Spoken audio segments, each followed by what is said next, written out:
The deep space vessel Horizon drifted silently through the darkness of the Tau Ceti system. Jack Miller sat at his communications station, eyes fixed on the readout that had been showing the same strange signal for weeks. The pattern was too regular, too precise to be natural. Someone, or something, was broadcasting into the void. Jack rubbed his tired eyes. At 32, he was the youngest senior communications officer in the United Nations Space Command. He hadn't expected this routine mission to become humanity's first contact with alien life, yet here they were chasing a signal that shouldn't exist. "Still thinking it's just space noise, Miller?" Sam Rogers asked from the weapons station, his broad shoulders hunched over his own console. Jack shook his head. "No way, this is artificial. The question is whether whoever sent it is still around." Captain Diane Porter entered the bridge, her gray-streaked hair pulled back in a tight bun. The entire crew respected her. 15 years commanding deep space missions had earned her that. "Status. Report," she demanded, settling into her chair. Lieutenant Karen West spoke up from the sensor station. "Captain, we're picking up something large at coordinates 227 Mark 43. It's massive." The bridge fell silent. "Define massive, Lieutenant," Porter said, her voice steady despite the tension filling the room. West swallowed. "Nearly 3 kilometers in length, Captain. It's a ship." Jack felt his heart skip a beat. After centuries of wondering if humans were alone in the universe, they finally had their answer. "Approaching visual range now," West continued, putting it on screen. The main view screen flickered to life, showing a vessel unlike anything humans had designed. It resembled a massive leaf or petal, shimmering with an iridescent blue-green surface that seemed to pulse with inner light. There were no visible engines or weapons, just the elegant curve of something utterly alien. "Are they scanning us?" Porter asked. "Yes, Captain," West confirmed. "Multiple scan types.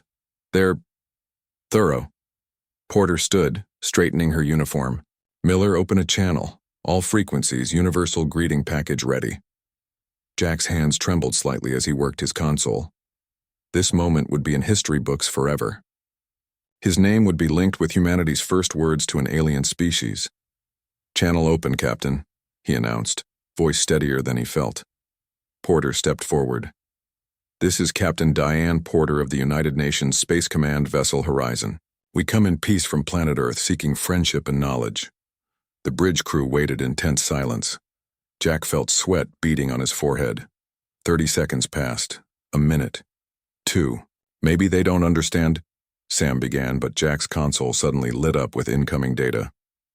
"We're receiving a response," Jack announced, fingers flying across his station. It's a visual transmission. They're adapting to our communication protocols." The view screen changed, showing the interior of the alien vessel. Standing centered in the frame was a being that resembled a tall, slender humanoid with blue skin that shimmered like the hull of their ship. It had 4 eyes arranged in a diamond pattern on its face, each blinking independently. Around its neck hung a small device that pulsed with light when it spoke. "Greetings, humans of Earth," the alien said, its voice processed through what Jack realized must be a translation system. The voice sounded neither male nor female, but melodic and precise. "We are the Viridian Collective. I am designated Emissary Zelk." Porter stepped closer to the screen. "Emissary Zelk, we're honored to make your acquaintance. This is a historic moment for our species." The alien tilted its head slightly. "For us as well, though we have known of your existence for some time." A murmur went through the bridge crew. Jack exchanged glances with Sam, who mouthed the words, "They've been watching us." "You've been observing Earth?" Porter asked, maintaining her composure. "Yes. We monitor developing worlds that approach interstellar capability. Your recent advances in propulsion technology drew our attention." The alien's 4 eyes blinked in an unusual pattern. "Your species is interesting. Unpredictable, Jack." Wasn't sure if that was a compliment or a warning. He studied the alien's body language, noting how its slender fingers moved constantly, how its posture seemed almost too perfect. as if it were making a conscious effort to appear non-threatening. "We have many questions for you," Porter said, "and I'm sure you have questions for us." "Indeed," Zelk replied. "But first, may I come aboard your vessel? Communication will be easier in person, and I am equipped to breathe your atmosphere." Porter hesitated only briefly. "We would be honored. I'll send coordinates for our shuttle bay." After the transmission ended, the bridge erupted in excited chatter. Jack sat back in his chair, still staring at the screen where the alien's face had been moments before. "They seem peaceful enough," Sam commented, leaning over to Jack's station. "Yeah," Jack agreed, but something nagged at him. "But did you notice how it held itself, that tension in its movements?" Sam frowned. "What do you mean?" "It reminded me of someone trying very hard not to show fear," Jack explained. "Like it was nervous." Sam laughed. "Wouldn't you be nervous making first contact with an unknown species?" "Sure, but they said they've been watching us." "We're not unknown to them," Captain Porter interrupted their conversation. "Miller, I want you with me in the welcome party. Your communication skills may be useful." "Yes, Captain," Jack replied, feeling a fresh wave of anxiety. Meeting humanity's first alien visitor wasn't what he'd expected when he signed up for this mission. An hour later, Jack stood in the shuttle bay alongside Porter and 4 security officers. None of them were armed. Porter's orders. "We don't want to appear hostile," she had explained. The alien shuttle that emerged from the larger vessel was small and elegant, shaped like a teardrop.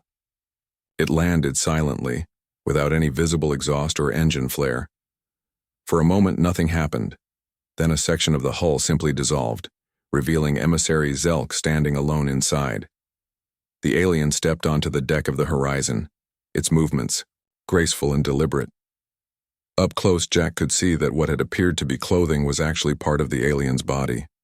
A thicker, darker layer of the same iridescent skin. "Captain Porter," Zelk said, making a gesture that involved touching its chest with all 4 fingertips. "Thank you for your welcome, emissary," Porter replied with a small bow. "This is Jack Miller, our communications specialist, and members of our security team." Zelk turned its 4 eyes toward Jack, who felt an intense curiosity in that gaze. "Your world is young in galactic terms, yet you have advanced quickly. Fascinating." "We're eager to learn," Jack replied, finding his voice. "And that is why you are here, far from your home world," Zelk observed. "Curiosity, a powerful drive." The alien's eyes blinked in sequence. "But caution is also valuable. The galaxy is not always kind to emerging species." Porter frowned. "Are there threats we should be aware of?" Zelk's posture stiffened. Just slightly, but Jack caught it. There was definitely something the alien wasn't saying. "There are predators among the stars," Zelk replied after a moment. "Species that expand through conquest rather than cooperation. The Viridian Collective offers protection to compatible races." "Compatible in what way?" Jack asked before he could stop himself. All 4 of Zelk's eyes focused on him. "Those who value knowledge, peace, and measured progress. Those who understand the proper response to danger." "Which is?" Porter prompted. "Caution, retreat when necessary, survival above pride." Zelk made a flowing gesture with one hand. "We have endured for millennia by knowing when to fight and when to withdraw." Jack noticed something in the alien's movements, a slight tremor, a tension, that reminded him of anxiety in humans. These creatures knew fear just as humans did, but something told him that the Viridians experienced it differently. "We look forward to learning from each other," Porter said diplomatically.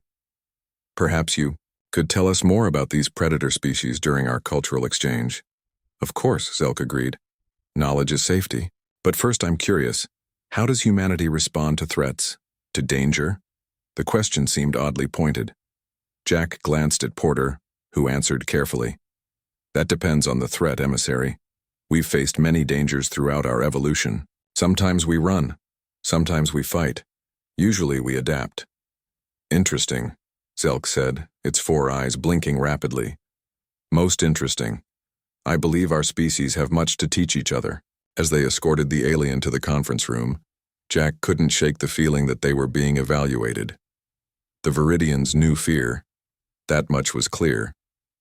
But as he would soon discover, they had never experienced anything like the terrors that had shaped humanity throughout its violent evolution on Earth. Jack Miller stared out the viewport of his quarters aboard the Viridian ship Eternal Light. The stars looked different from here, somehow more alive. 1 month had passed since first contact, and now he was one of 5 humans chosen to live among the aliens while 5 Viridians stayed on the horizon. The exchange program was Captain Porter's idea: learn about each other by living together. Jack's room was larger than his quarters on the horizon. The Viridians had tried to make it comfortable for human needs, but something about it felt odd. Maybe it was the walls that seemed to breathe slightly, or the light that came from everywhere and nowhere. A soft chime sounded at his door, 3 quick notes that he recognized as his guide's signal. "Come in," he called. The door dissolved into the wall, revealing Irella, the Viridian assigned to him. She was shorter than Emissary Zelk, with skin that leaned more toward green than blue. Like all Viridians, she had 4 eyes arranged in a diamond pattern, but hers seemed to blink more often. A sign of curiosity, he'd learned. "Good morning, Jack Miller," Irella said, her translation device glowing at her neck. "Did you sleep well in your Earth standard gravity?" Jack nodded. "Yes, thank you. Though I'm still getting used to the bed that adjusts to my body while I sleep. Our bodies need different support during rest cycles," she explained. "The sleeping platform senses pressure points and provides relief. It's very comfortable," Jack admitted. "Just strange to feel it move under me." Irella's eyes blinked in sequence, what Jack had come to recognize as their version of a smile. "Today we will visit the knowledge archives. You expressed interest in our history." They walked through corridors that curved gently, lined with the same living material that made up most of the ship. Other Viridians nodded respectfully as they passed. Jack had noticed that the aliens kept a careful distance from humans, never coming closer than about 3 feet. "Why do Viridians always maintain distance from us?" Jack asked as they entered a lift that moved sideways as well as up and down. Irella's skin rippled slightly, embarrassment possibly.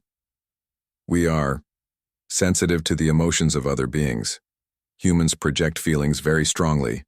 It can be overwhelming at close range." "You can sense our emotions?" Jack asked, surprised. "Not specific thoughts, but general emotional states. Fear, anger, joy, curiosity."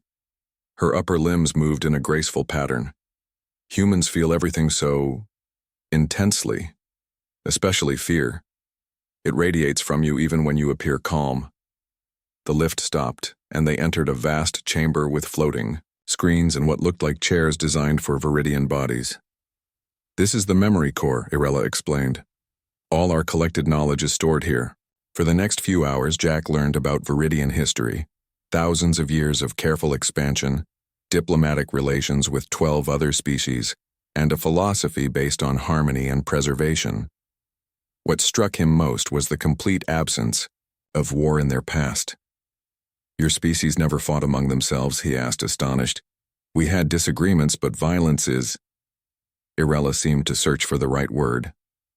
"Unthinkable. Why destroy when you can resolve through understanding?" Jack wasn't sure how to explain human history in a way that wouldn't horrify her. Humans haven't always been good at understanding each other. During lunch in what the Viridians called the nutrition chamber, Jack shared videos of Earth on his tablet. Irella and 3 other Viridians gathered around, maintaining their careful distance but leaning in with obvious interest. "These are entertainment videos," Jack explained, showing clips from different movies.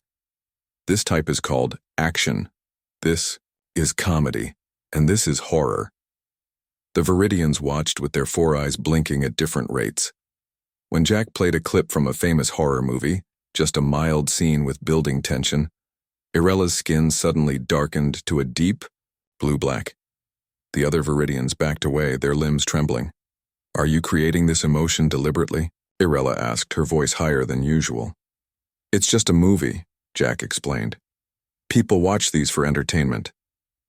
"You find fear entertaining?" Another Viridian asked, clearly disturbed. Sometimes. In a safe environment. Jack turned off the video. It's like exercising our fear response without actual danger. The Viridians exchanged looks that Jack couldn't interpret. One of them left the room quickly. I've upset them, Jack said to Irella. They are processing, she replied. The concept is difficult for us. Viridians avoid fear whenever possible. To seek it out seems... She trailed off. Crazy, Jack suggested. Different, she said diplomatically. That evening, Jack was invited to a formal meal with Emissary Zelk and Captain Porter, who had come aboard the Viridian ship for diplomatic talks. The dining area featured a circular table with odd, cushion-like seats. The food, if you could call it that, consisted of glowing cubes that tasted different to each person. Fascinating technology, Porter commented, sampling a blue cube. It tastes like my mother's apple pie. The nutrient blocks connect to pleasure centers, Zelk explained. They provide perfect nutrition while simulating preferred flavors. Jack's cube tasted like his favorite pizza. He was enjoying it when Porter shifted the conversation. Emissary, you mentioned predators among the stars during our first meeting, she said. I'm curious about these threats. The temperature in the room seemed to drop. Zelk's four eyes blinked rapidly, and his skin darkened slightly. The Krivari, he said finally. They come from the galactic core. They are not like us, not like you either. They take what they want by force. A warlike species? Porter asked. War implies conflict between equals, Zelk replied. The Krivari do not see other species as equals, only as resources to be used or threats to be eliminated. Have they attacked your worlds? Jack asked. Zelk's upper limbs twitched, discomfort. 3 centuries ago, they took one of our outer colonies. 40,000 Viridians, we withdrew from that sector. You didn't fight back? Porter's voice held a note of surprise. Direct confrontation would have led to more losses, Zelk explained. The Viridian collective survives through careful diplomacy and strategic repositioning. You mean retreat, Jack said before he could stop himself. Irella touched his arm lightly. The first time any Viridian had initiated physical contact with him. He felt a strange tingling sensation like a mild electric current. We choose to preserve life, she said softly. Is that not the ultimate goal of any species? Sometimes you have to fight to preserve life, Porter replied. In human history, there have been enemies that couldn't be reasoned with, like the Krivari, Zelk agreed. But fighting them is, he searched for the word, futile. Their technology, their numbers, their ruthlessness, all are superior. Jack noticed Porter's expression harden slightly. Humans had faced superior forces throughout history. They hadn't always won, but they had never simply accepted defeat without resistance. How many species have fallen to them? Porter asked. 17 that we know of, Zelk replied. Some fought, some negotiated. The outcome was the same. Absorption into the Krivari dominion. Later that night, Jack sat in his quarters writing in his personal log on his tablet. The Viridians are incredible in many ways, he wrote. Their technology, their peaceful history, their unity as a species. But there's something deeply different about how they view survival. They retreat from threats that humans would stand and fight. They know fear. I can see it in how they talk about the Krivari. But they don't process it like we do. For them, fear is a warning to avoid danger at all costs. For humans, fear has always been something more complex. Sometimes a warning, yes, but also a challenge to overcome. A fire that forges us stronger. I wonder what would happen if the Viridians ever witnessed human courage. Not the absence of fear, but action despite fear. Would they understand it, or would it seem as alien to them as their retreats seem to us? He closed his log and looked out at the stars again. Somewhere out there were the Krivari, these conquerors that even the advanced Viridians feared. Jack wondered how long it would be before humanity faced them too. And when that day came, would humans show the galaxy a different response to terror, one that even the Krivari had never encountered before. Jack was drinking his morning coffee in the observation lounge when the alarms began. Not the harsh, blaring sounds of human emergency systems, but a rising and falling tone that somehow conveyed urgency just as effectively. He had been on the Viridian ship for 5 weeks now, and this was the first time he'd heard anything like it. He set down his cup and rushed to the command center where he'd been granted limited access. The giant room was filled with Viridians moving quickly between stations. Their normally blue-green skin had darkened to deep indigo, a sign of extreme stress, Jack had learned. He spotted Irella across the room and made his way to her. "What's happening?" he asked. Her 4 eyes were blinking out of sequence, another bad sign. "Patrol ships have detected vessels entering the system. 7 large ships, Krivari design." Jack felt his stomach tighten. The predators Zelk had warned about had arrived. "Are you certain?" he asked. Irella touched a control panel, bringing up an image on the nearest screen. The ships were unlike the elegant organic design of the Viridians. These were angular, with sharp edges and protruding sections that looked like weapons. They reminded Jack of ancient Earth battleships designed to intimidate as much as to function. "They must have detected our communication with your ship," Irella said, her voice higher than normal. "They always investigate when they discover new contact between known species and developing worlds." Across the command center, Jack saw Captain Porter enter with emissary Zelk. Porter's face was grim but composed. The human captain had been visiting the Viridian ship for diplomatic talks when the alarm sounded. "How long until they reach us?" Porter asked, joining them at the display. 4 hours at their current speed," a Viridian officer replied. Zelk's skin was almost black with stress. "We must prepare for contact. They will demand to board and assess." "Assess what?" Jack asked. "Your species, your capabilities, your usefulness to them." Zelk's 4 eyes blinked rapidly. "And your threat potential." Porter's jaw tightened. "And after they assess?" "They will make demands, resources, technology, possibly human subjects for study." Zelk looked away. "We should comply with initial requests. It buys time." "Time for what?" Porter asked sharply. "To evacuate key personnel from Earth, to prepare your world for—" "We're not evacuating Earth," Porter interrupted, "and we're not giving them human subjects for anything." The Viridian command staff all turned to look at Porter. Their skin rippled with color changes that Jack couldn't interpret. "Captain," Zelk said softly, "you do not understand the Krivari.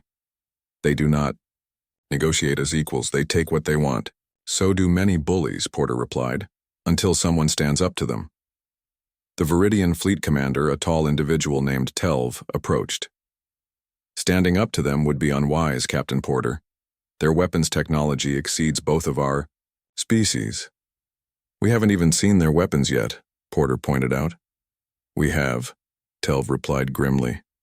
3 centuries ago, they took one of our outer colonies. We studied their capabilities before we withdrew from the sector." Porter looked at Jack, and he could read her expression. The Viridian's instinct was always retreat. "What exactly happens when they board?" Jack asked. Zelk explained. "A small party will come, usually 5 warriors and 1 commander. They will scan your biology, technology, and defensive capabilities. Then they will return to their ships and issue terms." "And if we refuse those terms?" Porter asked, though she clearly knew the answer. "No one refuses," Zelk said simply. Porter straightened her uniform.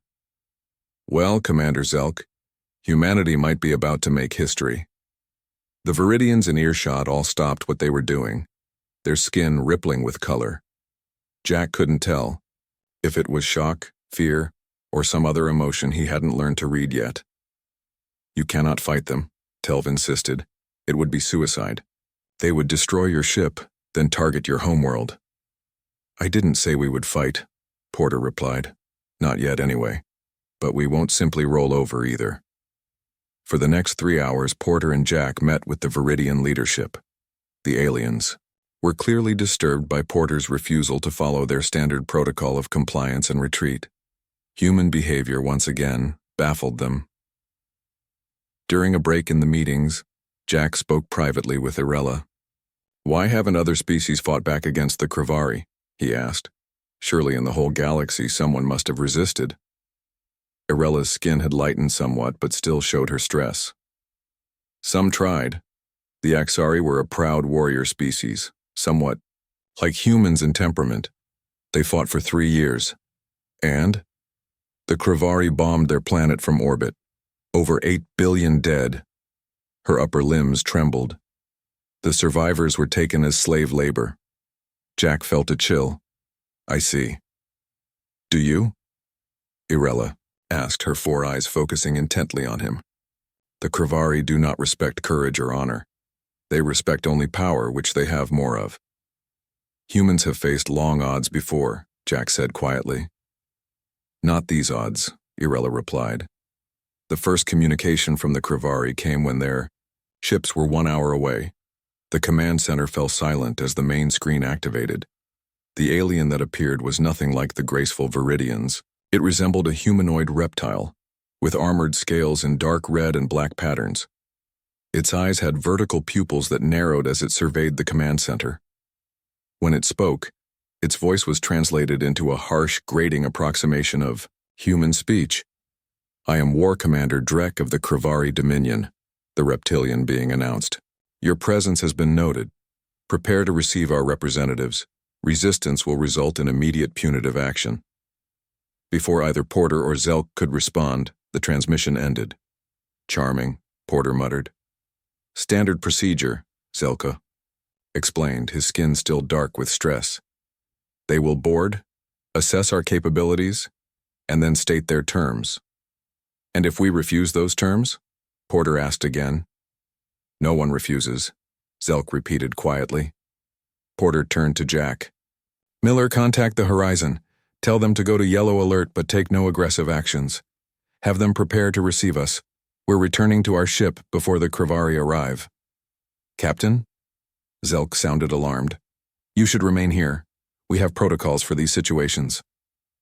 "With all due respect, emissary, I want to meet these Krivari on my own ship, not yours." "They will follow you," Zelk warned. "Once they detect humans, they will want to study you." "I'm counting on it," Porter replied. "But they'll do it on my territory, not yours." As they prepared to return to the Horizon, Jack noticed the Viridians watching them with what seemed like a mixture of fear and wonder. These peaceful aliens couldn't understand why humans would willingly put themselves in the path of the Krivari, rather than seeking the safety of Viridian protection. "They think we're crazy," Jack said to Porter as they boarded the shuttle. Porter smiled grimly. "Maybe we are, but sometimes crazy is the only sane response to a bully." On the return journey to the Horizon, Jack looked out the viewport at the approaching Krivari ships. They were even more intimidating up close. Black metal hulls with red highlights that looked like blood vessels. Their design screamed threat and dominance. "Captain," he said quietly, "what's our actual plan here? The Viridians are right about one thing. We can't match their technology." Porter's eyes never left the viewport. "No, we can't. But technology isn't everything, Miller. The Krivari have conquered 17 species according to Zelk. That means they have a playbook, a standard approach. They expect fear, compliance, or futile resistance. And we're going to give them something else?" Porter nodded. "Throughout human history, our greatest advantage has often been unpredictability. These Krivari think they know how this goes. Our job is to change the script." As the shuttle docked with the Horizon, Jack thought about the Viridians, how they had survived for centuries through careful retreat and negotiation.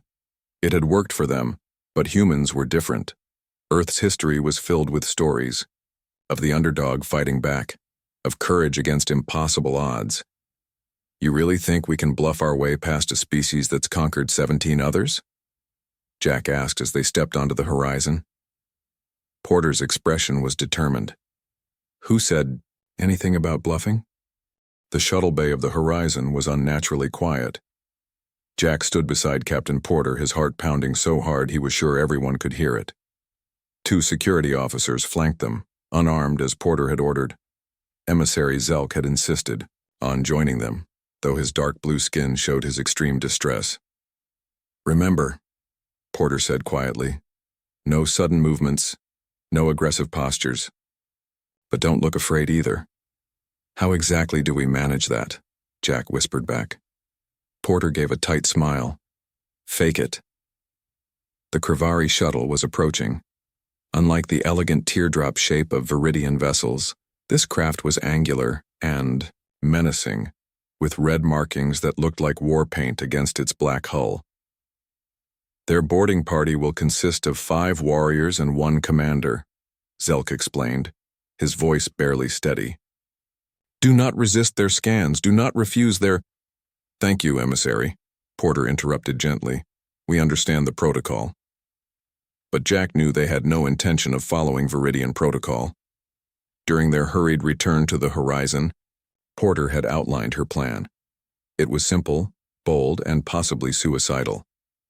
"The Krivari have conquered through fear," she had explained to her senior staff. "They expect either immediate surrender or useless resistance. We're going to show them something different." The Krivari shuttle docked with an ominous metallic thud that echoed through the bay. For a moment nothing happened. Then a section of hull simply melted away, forming an opening from which 6 figures emerged. Jack felt his mouth go dry. The Krivari were tall, taller than humans by at least a foot, with powerful bodies covered in overlapping scales of dark red and black.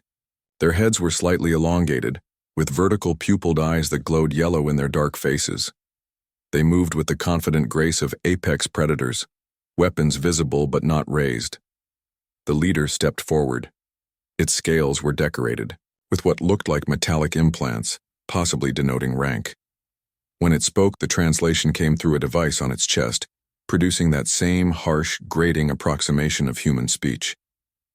"I am Subjugator Krevthar," it announced, looking down at Porter with obvious disdain. "You are the Earth representative?" "I am," Porter replied evenly. "Captain Diane Porter of the United Nations Space Command vessel Horizon." "Your species is unknown to us," the Krivari commander said, its yellow eyes scanning Porter from head to toe. "Primitive by our assessment." "Appearances can be deceiving," Porter replied with a small smile. The Krivari made a sound like stones grinding together. Jack realized with a start that it was laughing. "Indeed," Krevthar agreed. "That is why we will study your world before determining its place in our dominion. All species serve according to their capabilities." "Humanity doesn't serve," Porter said, her voice calm but firm. "We cooperate with equals, but we don't submit to demands." Jack watched Zelk tremble slightly beside him. The Viridian emissary had warned them repeatedly not to provoke the Krivari, but Porter was deliberately establishing humanity's position from the start. Krevthar's vertical pupils narrowed to thin slits. "Defiance is unexpected given your technological inferiority. The Viridians have clearly failed to explain your situation adequately." "They explained," Porter assured him. "We simply have a different perspective on conquest." The Krivari commander stepped closer, using his greater height to loom over Porter. Jack tensed, but Porter didn't back away an inch. "Then allow me to be direct," Krevthar said, his voice dropping lower. "We will scan your vessel, then your planet. We will assess your resources, technology, and military capability.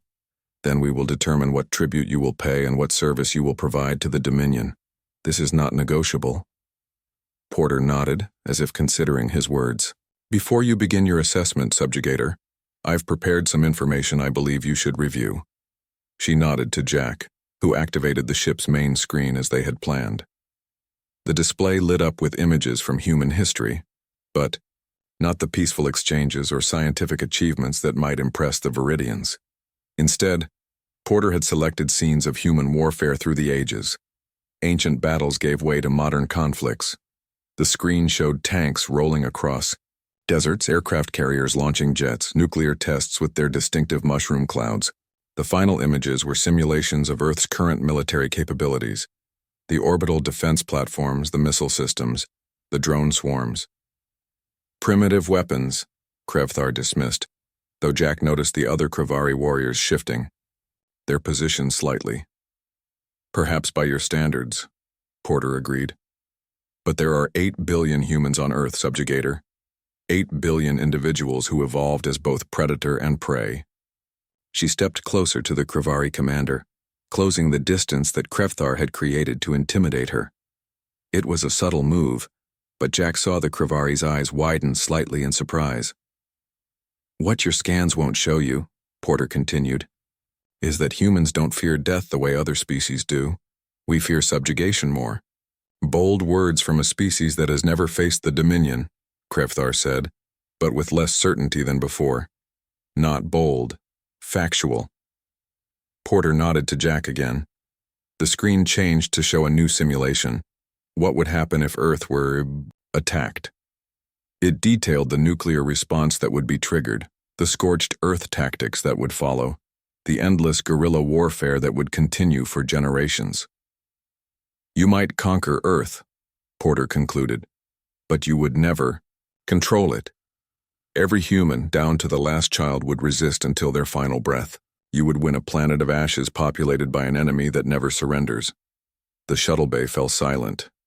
Jack glanced at Zelk, whose 4 eyes were wide with something beyond fear, perhaps awe or horror at the human capacity for destruction and self-sacrifice. Krefthar studied Porter for a long moment. We have encountered resistance before, Captain. All species fear death. Yes, Porter agreed. But humans have learned to use fear differently. We don't run from it. We transform. The more terrified we are, the more dangerous we become. She gestured toward Zelk. Ask the Viridians. They've been studying us. They know what I'm saying is true. All eyes turned to the Viridian emissary, who seemed to shrink under the attention. But then, to Jack's surprise, Zelk straightened.